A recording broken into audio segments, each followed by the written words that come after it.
به کانال نایت آف گیمز خوش اومدید. با منتشر شدن یک تریلر از بازی مورتال کامبت لگسی کالکشن رونمایی شد. این بازی که قراره یک ریمستر از عناوین سالهای دور فرانچایز مورتال کامبت باشه، قراره که تا آخر سال 2025 منتشر بشه، اما هنوز ما تاریخ دقیقی از این بازی رو در دست نداریم. این بازی یک کالکشن از عناوین کلاسیک مورتال کامبت خواهد بود، شامل مورتال کامبت، مورتال کامبت 2، مورتال کامبت 3، التیمیت مورتال کامبت 3، مورتال کامبت 4 و یک سری از بازی‌های کمتر شناخته شده تر مثل مورتال کامبت ادوانس.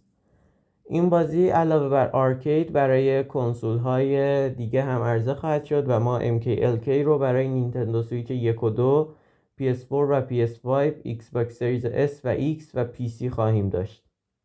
مورتال کامبت لگسی کالکشن رو استودیو دیجیتال اسلیپس توسعه خواهد داد و تجربه خوب این استودیو در ساختن ریمستر از بازی‌های کلاسیک این امید رو به ما میده که با یک ریمستر خوب مواجه بشیم. اگر اطلاعات جدیدی از این بازی به دستمون رسید با شما به اشتراک میذاریم. نظر شما در مورد این بازی چیه؟ نظراتتون رو با کامنت با ما اشتراک بگذارید و اگر ویدیو خوشتون اومد ویدیو رو لایک و کانال ما رو سابسکرایب کنید.